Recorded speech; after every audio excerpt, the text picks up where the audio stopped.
I wanted to bring today's episode to the podcast talking about how to go from the standard Western American diet to a diet that is healthy for fertility, really how to get started, taking out that quote unquote diet and really looking at this as more of a lifestyle, how to set an intention, how to get started, how to help you get out of your own way. So excited for you to listen to today's episode. Hey there, excited to announce that registration is now open for our free fertility diet challenge. The challenge starts on Monday, April the 19th, 2021. And in this live 5-day challenge, you'll learn which foods are right for your fertility so that you can prepare for pregnancy success, which foods could be harming your fertility so that you don't waste time consuming the wrong diet, and simple steps you can implement right away so that you can optimize preconception health and get pregnant naturally. I have worked with a chef who has a background in nutrition to prepare these new spring recipes that will help prepare your body for your baby. This challenge is for you and your partner.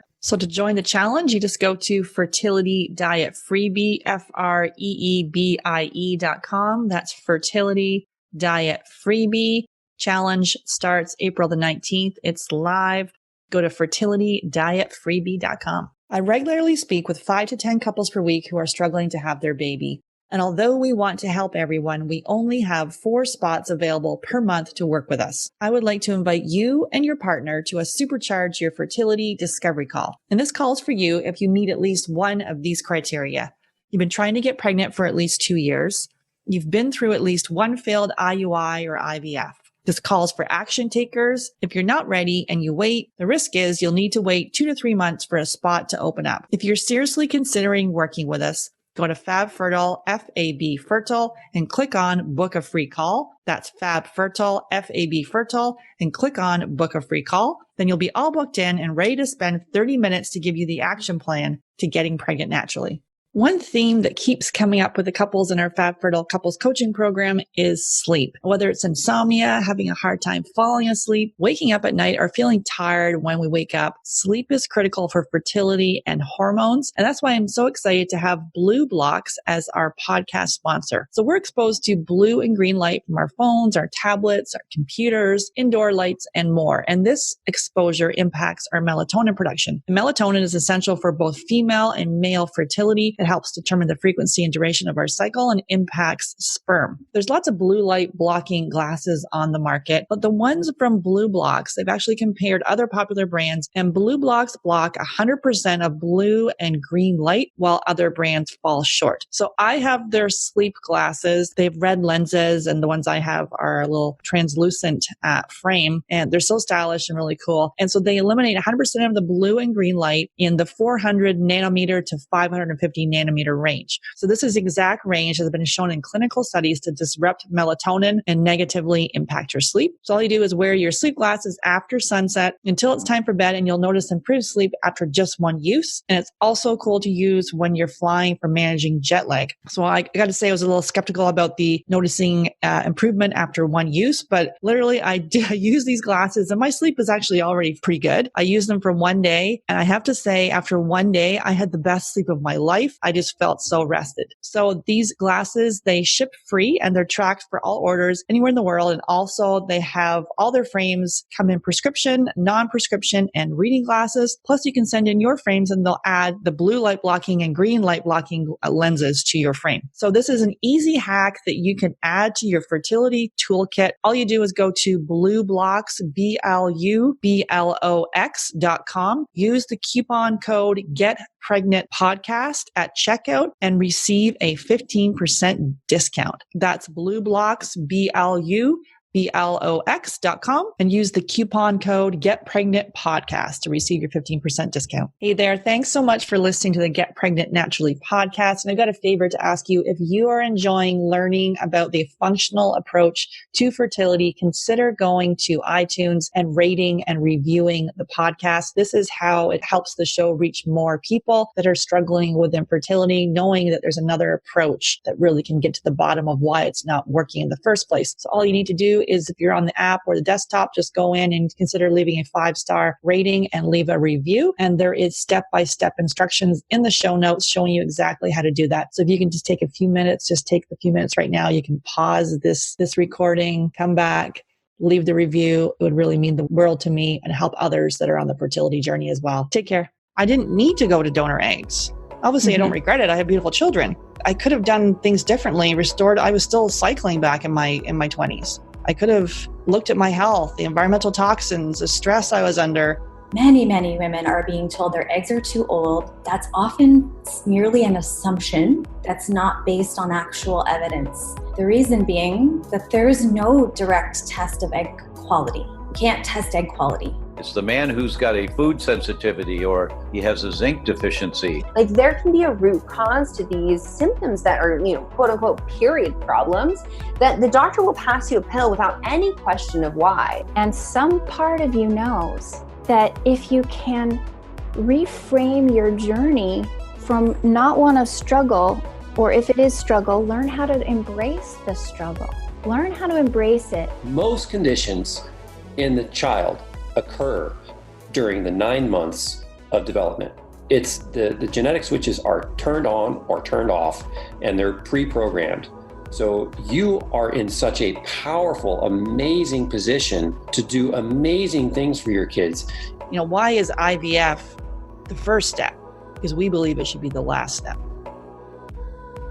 Welcome to Get Pregnant Naturally, where functional medicine and natural fertility solutions will help you get pregnant and have your baby. Hey there, I'm Sarah Clark, founder of Fab Fertile and your host. I believe the functional approach is the first step for anyone struggling with infertility, and my aim is to help you get pregnant naturally. Today, I'm welcoming Justine Altman back to the podcast, and we're digging into how to move from the standard Western or American diet to a healthy diet that is right for your fertility. So definitely check out episode number 6 for a functional medicine 101 talk, plus a look at some of the tools we use to help couples conceive.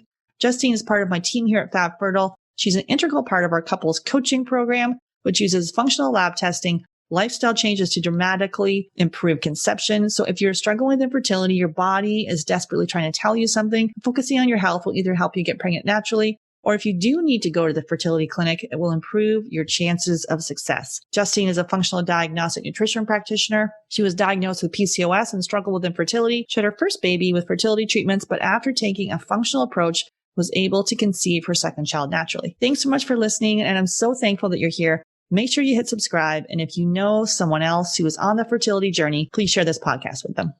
Hey, Justine, excited to have you back on the podcast. Thanks, Sarah. Excited to be here. Awesome. So today we are talking about going from the standard American or Western diet to a healthy diet that's right for your fertility. And really, we're going to talk about our background here with food. I'm going to start with mine, where I actually grew up in a super healthy household. I remember I was in grade 7. My mom gave me split pea soup and pita bread with alfalfa sprouts and sardines. And I was mortified, but as my friend sat and ate her honey sandwich and Chef Boyardee, I'm like, please give me that. But I had this healthy food, which was embarrassing. Ate fairly healthy, as when I was home. And then when I left home in my early 20s, I transitioned over to that standard Western or American diet. And I was like, I'm going to eat a bunch of canned soup. I want everything in cans. I couldn't wait to have Joey Louie's. And I remember making my own lunch, and I would load it up with, I don't think it was Twinkies, but I had a whole Joey Louie, those little Vachon treats. I was obsessed with desserts. So, and then so much canned soup. I can't even think of eating canned soup right now, but I had a steady diet of that stuff for years. And then my health began to take a nosedive. And then, I was forced to make these changes.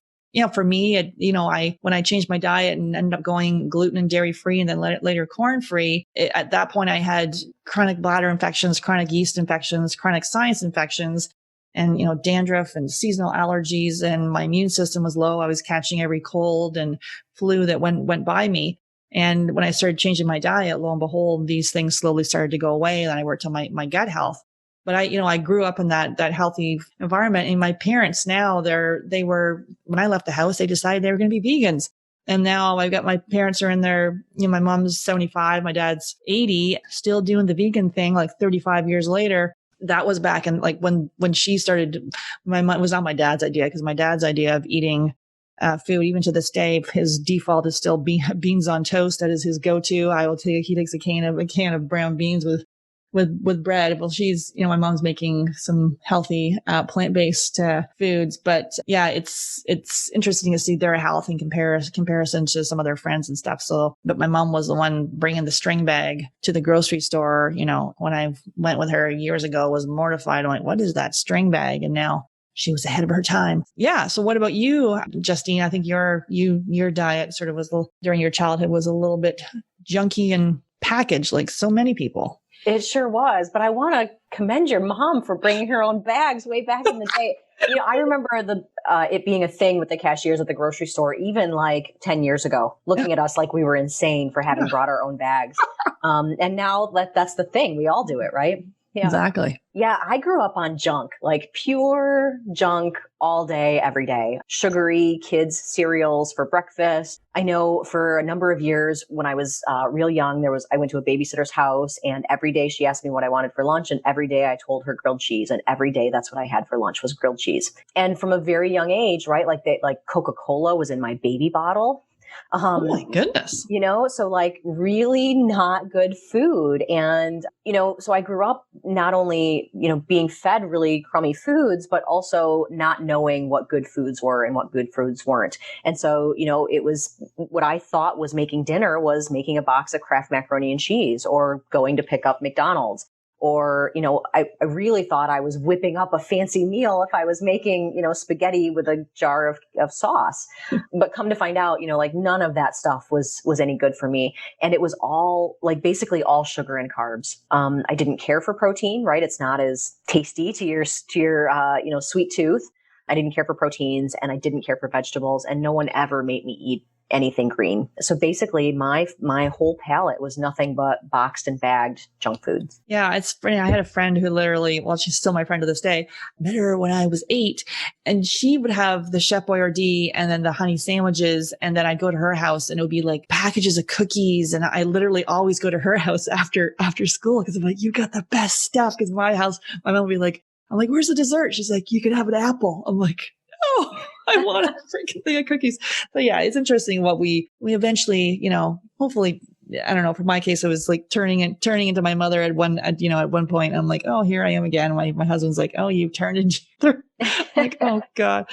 So how do we make these changes to go from that standard American diet or Western diet, because I'm in Canada, to a healthy diet? Where do you think the best place is to start? Yeah, so it's really different for different people. And some people really do have to ease into it. That was me for sure. It didn't matter. Someone could have told me I was going to die in a week if I didn't make this change wholeheartedly right now, and it wouldn't have mattered to me. I was that addicted to my junk foods. And for other people, I've seen the opposite work. And I've seen the opposite work for me too in later years, where, if you just say, okay, this is it, this is the rule you're going to abide by when you make these changes to your diet, and go all the way. We talk about the autoimmune protocol sometimes. It's a semi-restrictive diet. It's challenging to follow if you're used to a standard Western diet, but the impact is really great. And so I've certainly worked with people who really wanted to sort of baby step their way into it. And instead, after conversation, we ended up settling on, nope, we're just going to go 100%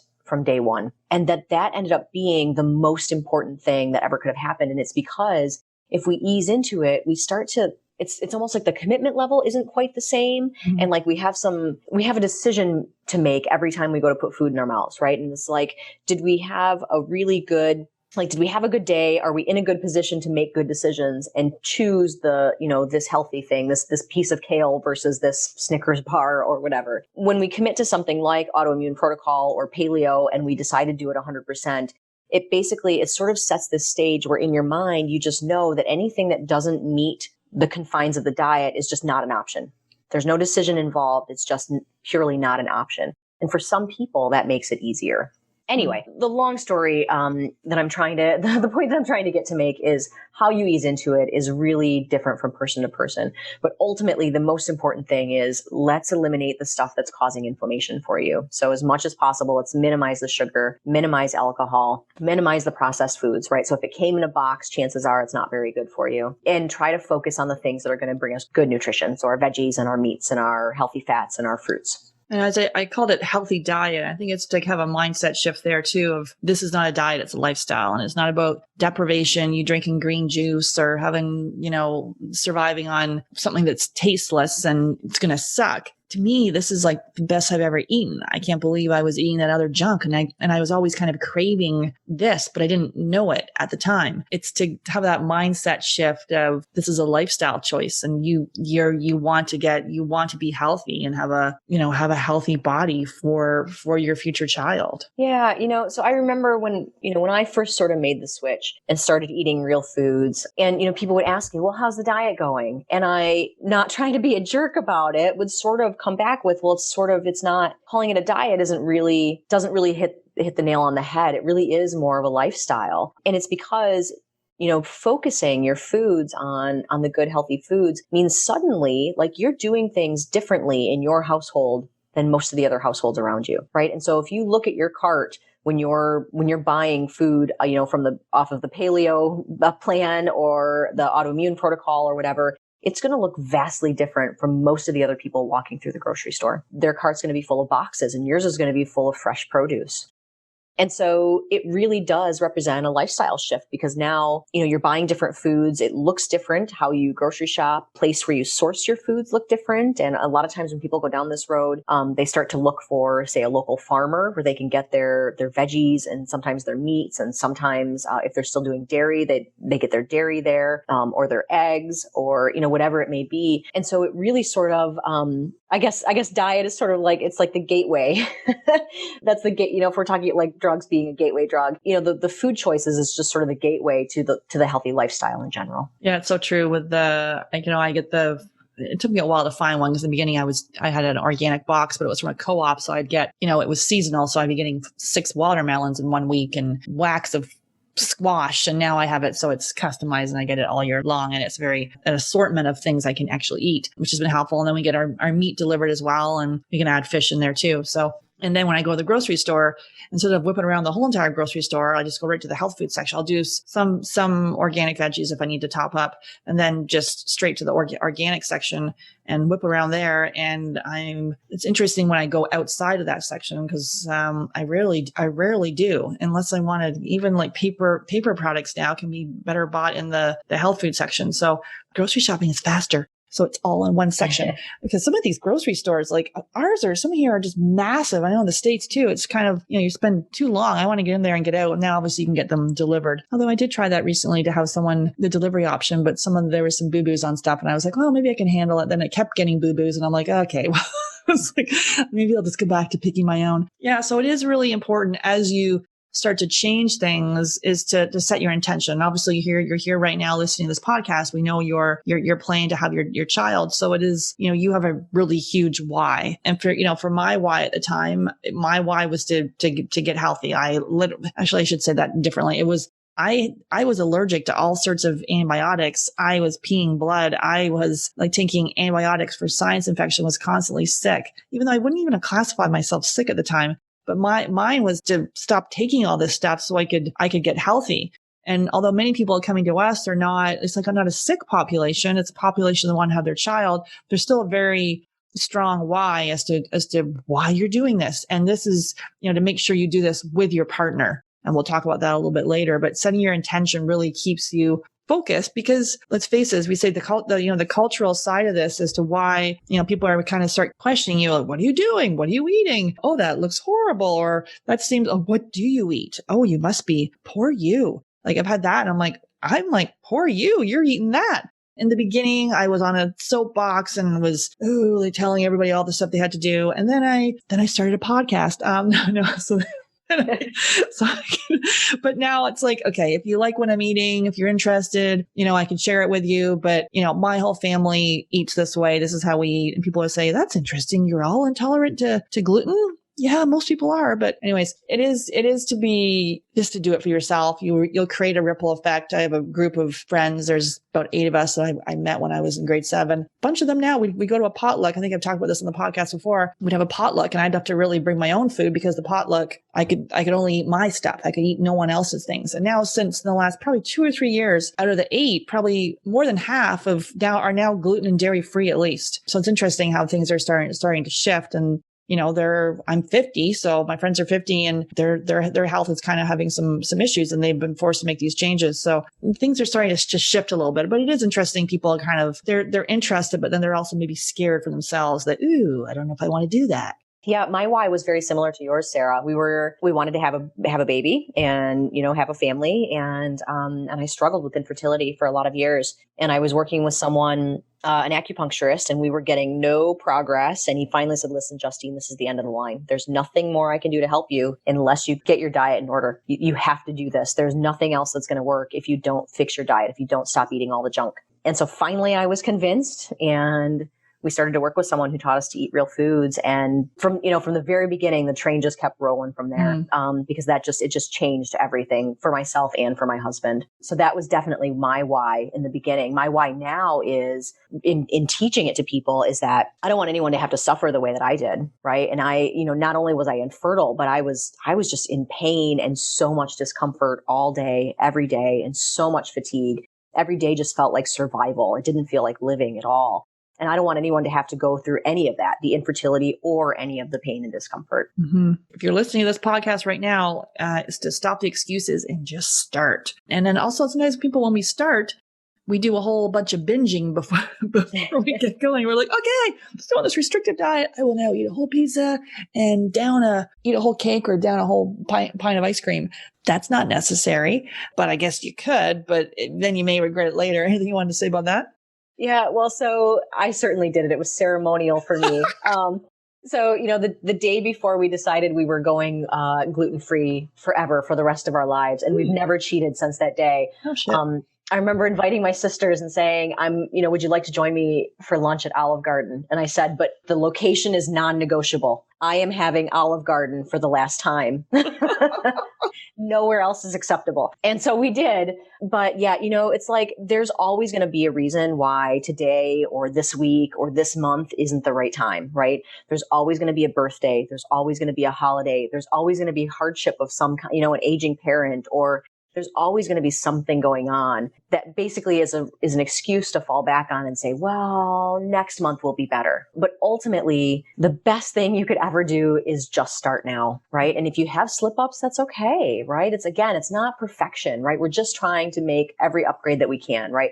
Every forkful you put in your mouth either makes you healthier or makes you sicker. And we want to stack the deck in your favor so that you're getting healthier, so that your body has all the things it needs for your reproductive system to be working exactly the way that it needs to. Yeah, when I changed to dairy and gluten-free initially, I didn't know that I'd never eat gluten or dairy again. So that's interesting, right? So when I first started, I remember downing quite a significant part of a maple syrup bottle because I couldn't have white sugar, so I'm going to have maple syrup. And then as I started to feel better, and then I realized I did end up not purposely slipping, but I ended up eating a lot of foods that I didn't realize had gluten, such as fries. Who knew they dusted them with, wheat flour? So did a lot of, in the beginning, kind of boo-boos, inadvertently glutening myself. That went on for years, actually, before I really was able to figure out exactly all these things that I thought were gluten-free, because I just thought they were. And then I started actually reading some labels, which we'll talk about in a minute. And so keeping it simple. So this thing is about protein, fat, veggies, some small carbs. It is not about,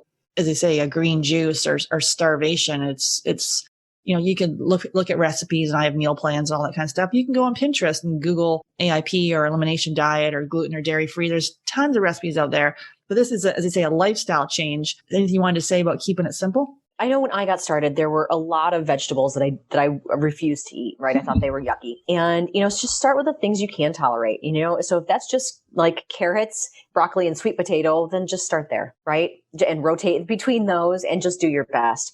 And all the fruits that you do like. So work with those, work with the meats that you do like. If you don't want to have chicken without barbecue sauce, then just find a barbecue sauce that's better, that's got less sugar in it, that's maybe more flavored with herbs and spices rather than the sugary stuff. It's about making upgrades, but not forcing yourself to eat things that you hate. Just focusing on the good, the nutrient dense foods, the actual good healthy foods that you do like. Yeah, I was tortured with a lot of fruits and vegetables growing up, where I would eat, and my mom would be like, "Sarah, why are you hiding your food under the rim of the plate? I can still see it there." Or feed it to the dog. lima beans, Brussels sprouts, all these like turnips, where everything. I'm not a fan of lima beans. I've started in the last little while because I think my mom used to boil the Brussels sprouts. Now I grill them with bacon. I'm like, frig, they're so good. And turnips, I'm still not a lover of turnips, but I like most things. I guess maybe I was exposed to it when I was younger. Because I have a friend who wasn't exposed to a lot, and she is still quite picky. And some of the foods she has, it just makes her throw up. She just gets very has some emotional response to it, I guess. Yeah, I totally understand that. I have the same kind of response to a handful of foods myself. But also, it can change, right? Your palate absolutely changes. So I was certainly never fed Brussels sprouts, and actually, in boiled Brussels sprouts, that sounds disgusting. It's disgusting. I know it does. But cooked with bacon and in bacon grease in a pan or on the grill, it's fantastic. Yes. And like I said, I never ever had a Brussels sprout before I was 30. And now we eat them all the time, and I think they're wonderful. So your palate absolutely changes. The more you eat healthy foods, the more your palate changes. I think I read somewhere it takes like 20 times for your palate to actually like something. So, if it's broccoli or whatever it is that you didn't like, go and keep trying. Yep. Okay, so then reading labels. This is something where I would like to go in the grocery store. I'm usually in a hurry, and I like to whip things in a cart and just keep going. In the beginning, there was no whipping things in the cart. I had to read the labels. Sometimes, now my vision seems to be going a little bit, but anyways, I got the glasses, but I don't need to read as much anymore because now I kind of know what I need. But it is being a little bit of a label detective. If it's got more than 5 ingredients, you practically, as Michael Palin says, you probably don't want to eat it. If your great grandmother doesn't recognize it, don't eat it, and you want to eat the periphery of the grocery store. So this does take a little bit of time in the beginning as you go through it. Anything you wanted to say there? Yeah, so it's like you mentioned your grandmother. There was a meme going around for a while, something about like, what did your grandma call organic, or what did what word did they use?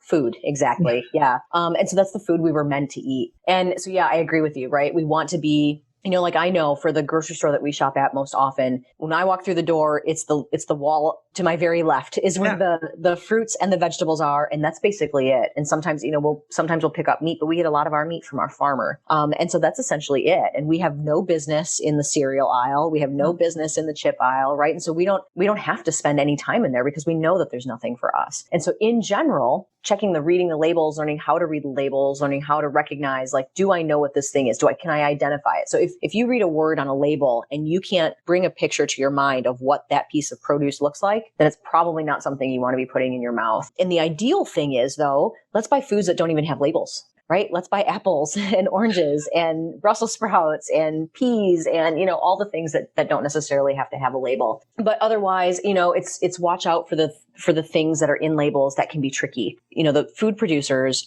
when they put together a label, it's factual information, but it can be really tricky, right? So a lot of things will say like natural flavorings, and that can include gluten. It can include a whole lot of things.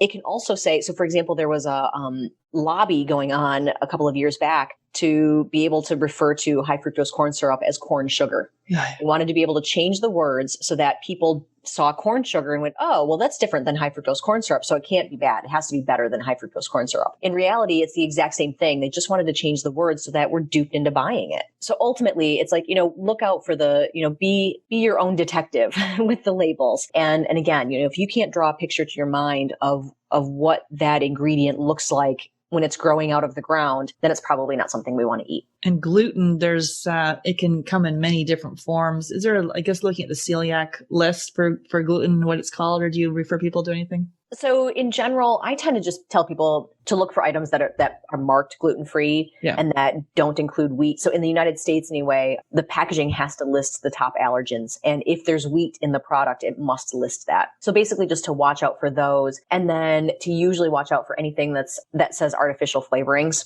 because that's usually, they're not required by law to tell us what's in that. And so it's really hit or miss whether that has anything in it.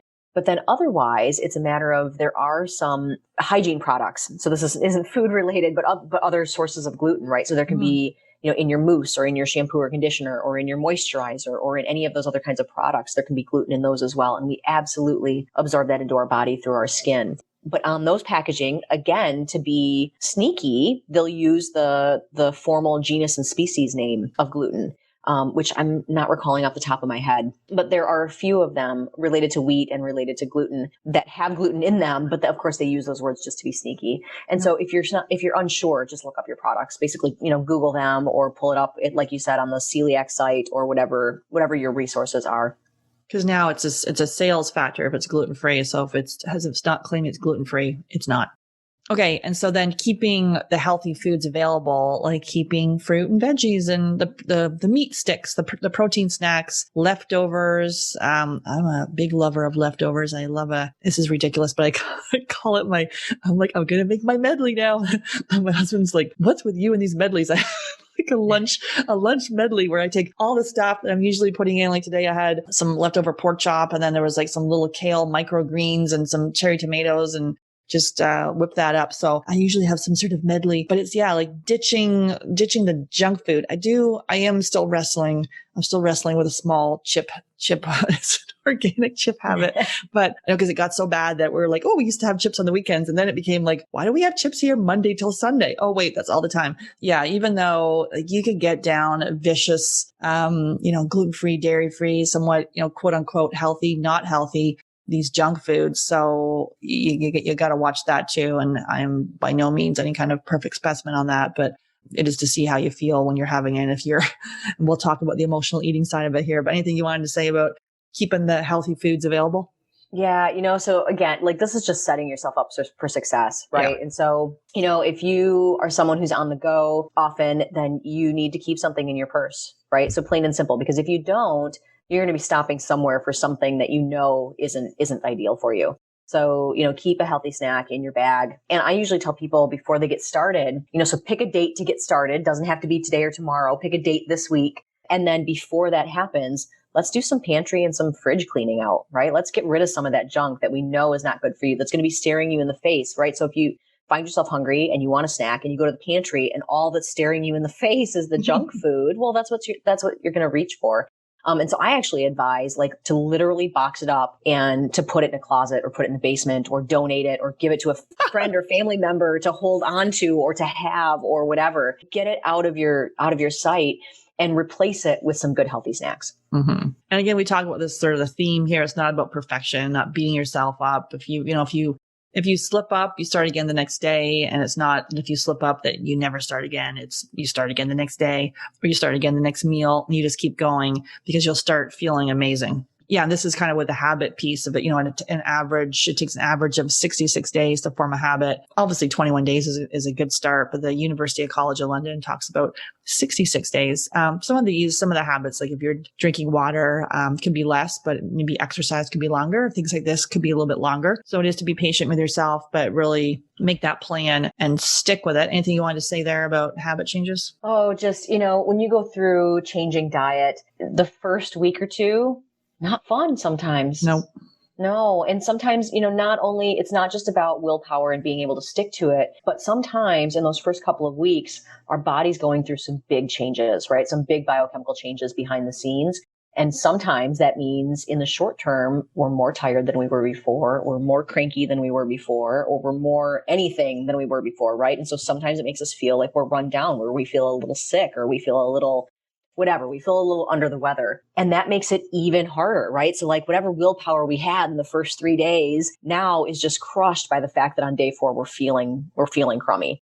And so, I just want to encourage you as much as you can, stick with it, because that crummy part, it comes and goes fast. It'll be over and done with before you know it. And so if you stick with it, it really will become so much easier in every aspect, right? So not only is it part of your habit and the willpower part isn't so hard, but your taste buds have changed and you're seeing some results, and now your friends and family are commenting on how your skin is glowing and whether or not they knew about your diet changes, and how it looks like, did you lose weight? And, so all of these things are constantly you're going to reap the rewards. It's just, you got to stick through it in that first couple of hard weeks. Yeah. And to know that during that time, if you need to take rest breaks and get lots of sleep and drink lots of water. And if you can do an Epsom salt bath too, that can help, or Epsom foot baths, and drinking milk thistle tea and dandelion tea to help. Yeah, because you could be detoxing. That's why you could get more acne. You could have more digestive issues. You could have headaches. But then as you work through that, then as you say, you will start to feel better. So the emotional eating thing here, many times we're eating, it's either out of habit that when we finish the day, we need to watch TV and have a bowl of chips. Oopsies. So it is kind of looking at some of those things, those patterns that you do. Are you running to the food, the refrigerator for snacks? If you're lonely, bored, if you're angry, you're frustrated, to look at your patterns and to have other things that are available for you. If you're feeling like you have to have something that's, potentially quote unquote unhealthy, like drinking a glass of water beforehand, see if you want it, or before you have something that's, it's not the best, have a salad before it, or an apple before it. Will you really even want that, what it is? Because many times it's an emotional thing, or actually really cluing in. I'll try to do this too. And I'm like, Sarah, are you hungry? Are you really hungry? Or you're just like, oh, I need a treat. It's been a long day. And at that point, maybe I just need to have some connection or like talk to someone rather than, eat something. So it is interesting to see your habits. Usually you feel better after you go for a walk or do some movement. So it is to see what your body really needs there. Anything you want to say on emotional eating? Yeah, I totally agree with everything you just said. And it's, it's about like, what is it do I really need? And how else can I fulfill that? Or what else can I do to reward myself? So like you said, I've had a long day and I've worked really hard and I deserve a reward. Well, that's still true. But what can the reward be that's not food, right? Can it be cuddle time with your partner? Can it be going for a walk? Can it be yoga? Can it be a phone call with your best friend? Or can it be, there are all sorts of ways to sort of fulfill that need for something that's good after you've put in a big effort. That doesn't have to be food. And then also if you are having a snack or something, then getting a small bowl to put it in instead of like running off like with your gluten-free chips like I'm doing. So I always put it in a small bowl, or you can have like your little snack in a bowl or smaller plates. I actually now have into this little habit, and I always feel like I'm getting more, where I have a smaller portion and then I always go back for seconds and I feel like I'm getting more, but it's the same. Everyone else is having a bigger portion to start with, and I always get seconds. And I don't know, like that mentally kind of makes me feel happy. I don't know.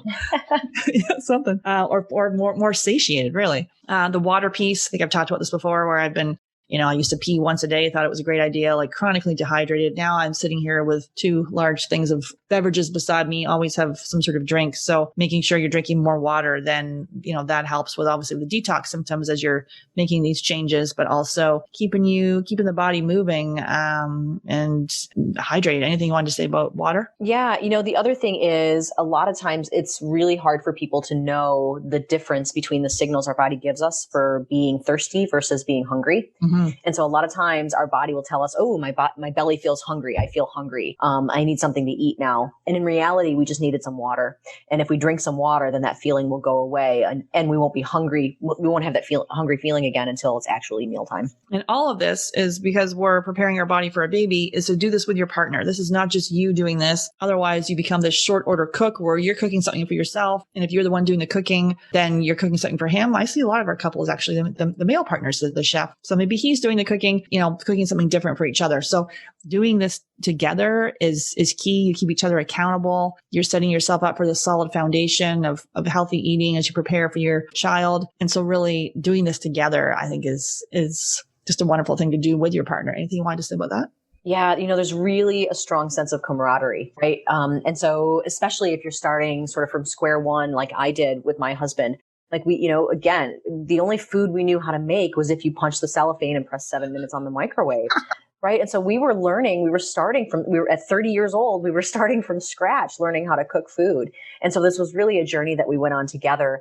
And it was really sort of like, it's this thing that we're doing, right? Like we're going on an adventure almost. And so this camaraderie, but also like the misery loves company, right? And so when the days get hard and I'm sick of vegetables and damn it, I would really love a bowl of pasta, at least there's someone there that 100% exactly knows what it is you're going through and what you've been through over 5 days or 30 days or however long it's been since you guys started this journey together.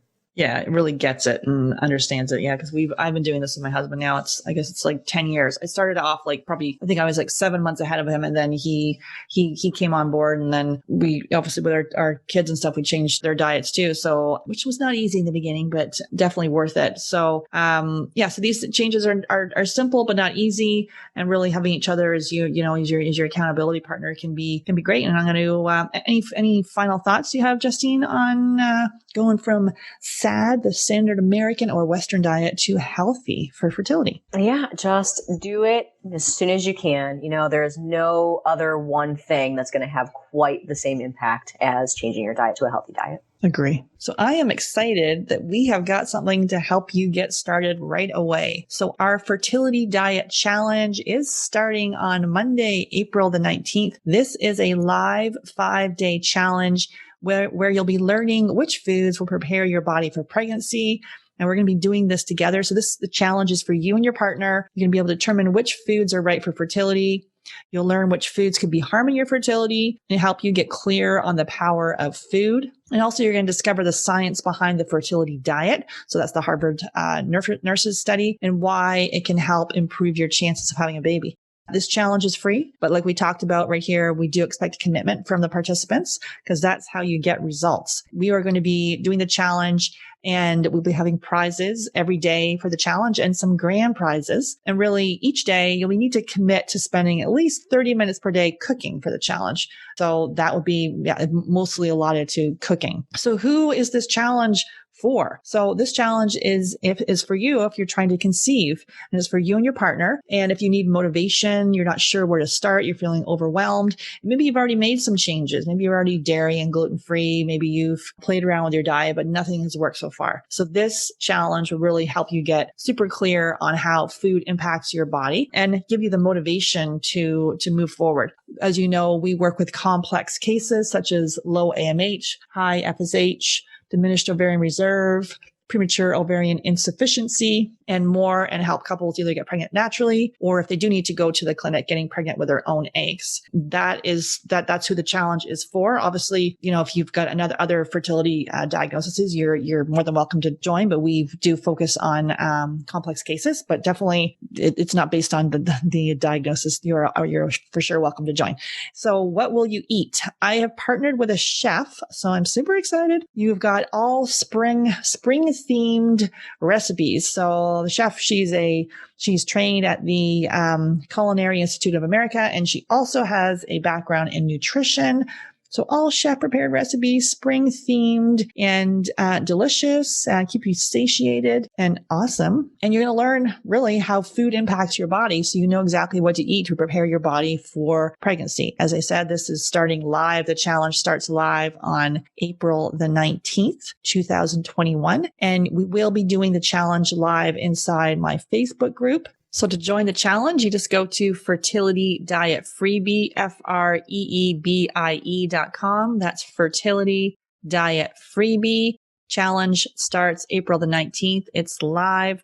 Go to fertilitydietfreebie.com. Then you'll get a link in there to join the Facebook group, so the Fab Fertile Support Group. And we'll be giving you information through emails. You'll get a whole recipe plan, and excited for you to join so you can get rolling and really figure out how food impacts your body. I regularly speak with 5 to 10 couples per week who are struggling to have their baby. And although we want to help everyone, we only have 4 spots available per month to work with us. I would like to invite you and your partner to a Supercharge Your Fertility Discovery Call. And this call is for you if you meet at least one of these criteria. You've been trying to get pregnant for at least 2 years. You've been through at least one failed IUI or IVF. This calls for action takers. If you're not ready and you wait, the risk is you'll need to wait 2 to 3 months for a spot to open up. If you're seriously considering working with us, go to Fab Fertile, F-A-B Fertile, and click on Book a Free Call. That's Fab Fertile, F-A-B Fertile, and click on Book a Free Call. Then you'll be all booked in and ready to spend 30 minutes to give you the action plan to getting pregnant naturally. Melatonin is important for female fertility. It helps regulate hormones and maintain the body's circadian rhythms. Plus, it helps determine the frequency and duration of the menstrual cycle. Plus, it impacts sperm count and motility. Blue and green light negatively impact our melatonin production. That's why we recommend Blue Blocks, blue and green light sleep glasses to all our one-to-one clients. Simply go to BlueBlocks, BLUBLOX.com and use the coupon code GetPregnantPodcast at checkout to receive your 15% discount. That's BlueBlocks, BLUBLOX.com, and use the coupon code GetPregnantPodcast.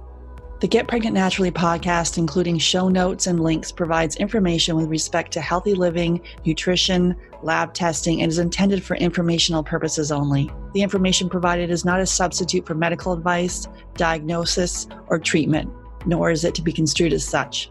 We cannot guarantee that the information provided on the Get Pregnant Naturally podcast reflects the most up-to-date medical research. Information is provided without representation or warranties of any kind. Please consult a qualified physician for medical advice and always seek the advice of a qualified healthcare provider with any questions you may have regarding your health and nutrition program.